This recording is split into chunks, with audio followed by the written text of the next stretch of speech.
Welcome back sa ating mga balitang basketball.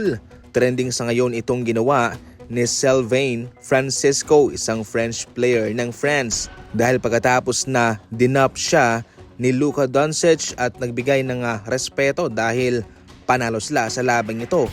And instead na tumigil na siya pero dumakdak pa at pumuntos via layup. Isa ito sa mga unwritten rules sa basketball na sa mga ganyang punto na panalo ka na at malaki naman yung kalamangan mo, nagbibigay na ng respeto at acknowledgement ang kalaban sa iyo.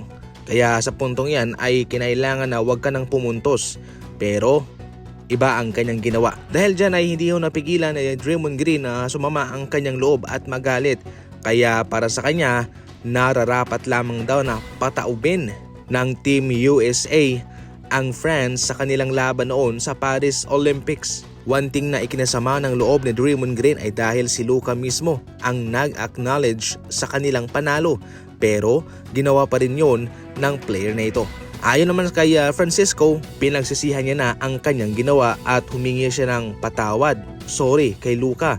Ang kanyang pinagsisihan lang daw ay nakipag-shake hands pa siya kay Luka. Dapat ito'y kanyang sinabihan na wag na lang daw maglaro ng depensa sa kanya. Para sa kanyang side naman, sinabi niya mismo na napaka-importante raw ng points differential para sa kanila, especially sa Eurobasket. Kaya sumagi raw sa kanyang isipan na dapat na ipasok niya ang bolang iyon sapagkat napakalaking halaga ang points differential para sa kanila. Dagdag pa ni Francisco, sa huli ay siguradong hindi niya gagawin iyon. Pero siya mismo ang umako ng play na iyon. Siya ang may kasalanan. Retirado na si Jeremy Lin, pero alam mo ba kung paano ba nagsimula ang Linsanity?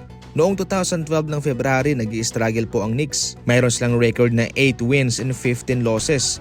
At binigyan kaagad noon ni Coach Mike D'Antoni ng go signal si Lin na maglaro. Bilang pangatlong option sa kanilang team, ay malaking chance na ang ibinigay ni Coach Mike D'Antoni sa kanya. Sa mismong larong iyon, nagbigay po ng 25 points sa Jeremy Lin sa kanyang performance. Mayroon pang 7 assists para may panalo ang laban versus New Jersey Nets. Naging starter siya at pinangunahan niya ang team na Knicks sa 7-game winning streak. At sa mga puntong iyon ay wala pa yung mga star player ng Knicks na sina Carmelo Anthony and Stoudemire. Sa mga labang iyon, si Lin ay nag-a-average ng 22 points and 8 assists per game. Meron pa siyang 38-point performance laban sa Lakers. Kahit na naging mabilisan lamang ang kanyang kasikatan noon, pero napakalaki po ang kanyang impact para sa Asian American community. Siya ang kauna-unahang American-born NBA player na galing mismo sa Chinese or Taiwanese descent. Sa season na yon sa Knicks mga idol, siya mismo ang pangalawang highest seller ng jersey sa liga. Grabe yung kasikatan noon ni Jeremy Lin. Sad to say, sa mga sumunod na season ay palipat-lipat na siya at nagkakaroon ng mga big time injury na siyang nagpahina sa kanya.